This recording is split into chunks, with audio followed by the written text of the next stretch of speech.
C'est-à-dire, premier temps, quel est le diagnostic qu'on peut faire sur l'Europe aujourd'hui? Quel diagnostic je porte sur la situation européenne et les tendances au fil de l'eau? C'est-à-dire, s'il ne se passe rien, où va-t-on? Est-ce qu'on va dans le mur?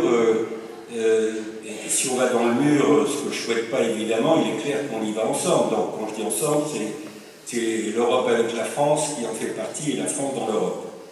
Bon, je vais essayer de porter un diagnostic, bon, pas nécessairement rassurant, mais moi ce qui m'intéresse, c'est, parce que je participe très souvent à des débats sur l'Europe, j'étais à Genève au début de cette semaine pour parler en face de banquiers suisses.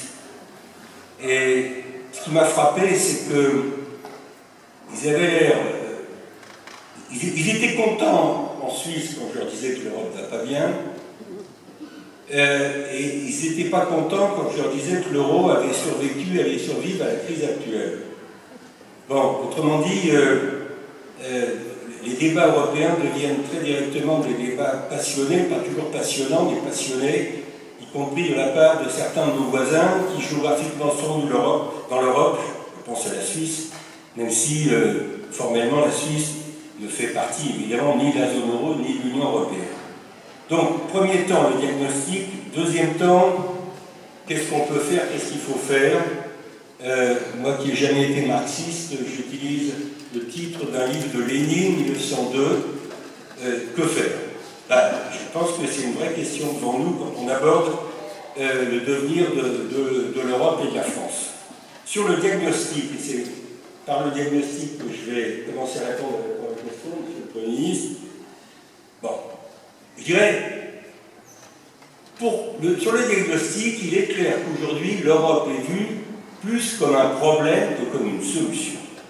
Et je pense que c'est ça qui explique ce qu'on a constaté lors des élections européennes, c'est-à-dire un taux d'abstention très élevé, un peu partout, et pas uniquement en France, des votes populistes à l'extrême droite ou à l'extrême gauche, c'est-à-dire finalement des votes de citoyens comme tout le monde qui, au fond, se disent que l'Europe ne peut plus délivrer, n'a pas délivré, comme on dirait en franglais, ce qu'on en attendait, et donc qui émettent des votes protestataires par rapport à l'élection européenne et au-delà de l'élection européenne, à toute forme d'élection aujourd'hui.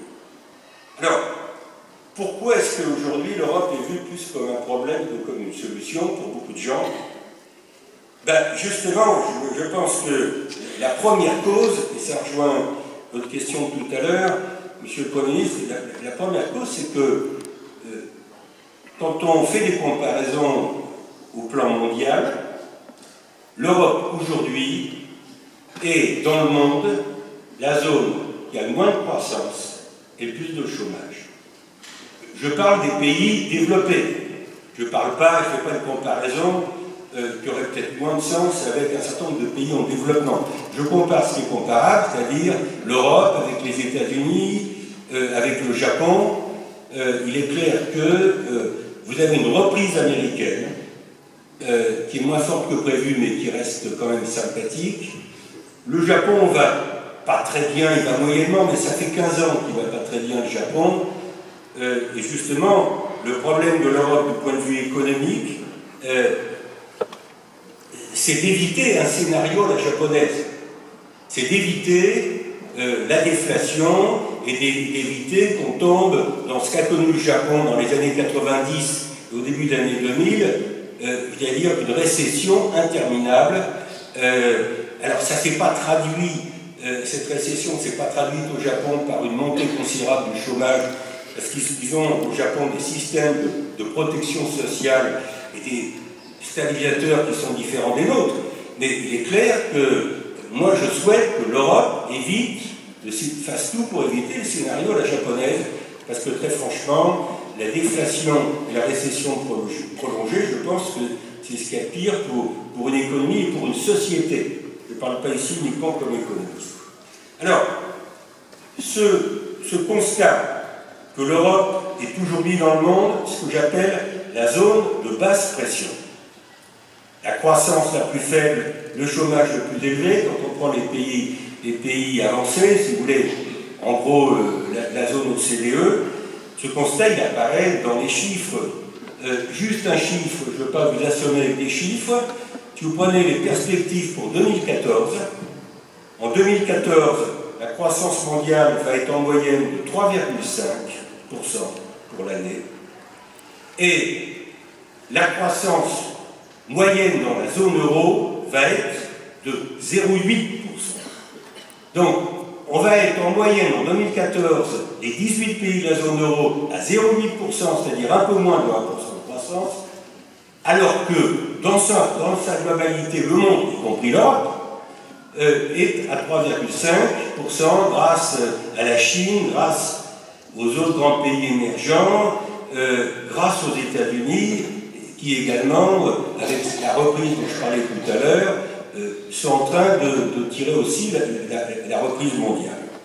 Alors, dans ce paysage, je parle de l'Europe comme si c'était une zone homogène. L'Europe, elle est fondamentalement hétérogène. Et il y a deux aspects ici qui me paraissent importants pour le débat. C'est que, d'une part, la Grande-Bretagne, qui est encore officiellement dans l'Europe, je ne parle pas de l'Écosse, on verra demain matin si l'Écosse est encore officiellement dans la Grande-Bretagne.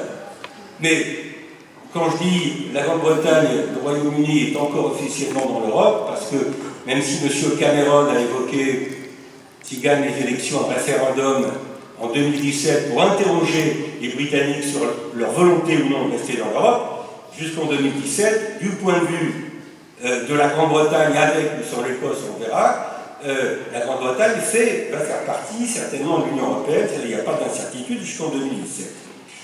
La Grande-Bretagne a une reprise plus forte que nous. Donc quand vous regardez les perspectives de croissance, la croissance britannique va être en 2014 cette année 2,5 ou 3%, donc nettement au-dessus de la moyenne de la zone euro.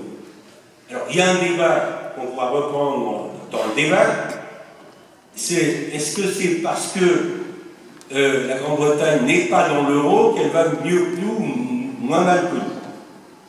Moi, qui suis un partisan de l'euro, mais vous avez le droit d'avoir évidemment un point de vue différent, moi, mon analyse, c'est que je pense que la croissance britannique se porte mieux que la croissance de l'Europe continentale, y compris se porte mieux que la croissance allemande, mais sans parler de la croissance française, parce que même si j'ai jamais été en tant que tel amoureux de Mme Thatcher, je pense qu'il faut reconnaître que les réformes structurelles il y a 30 ans de Mme Thatcher en Grande-Bretagne ont donné une sorte de flexibilité à l'économie britannique.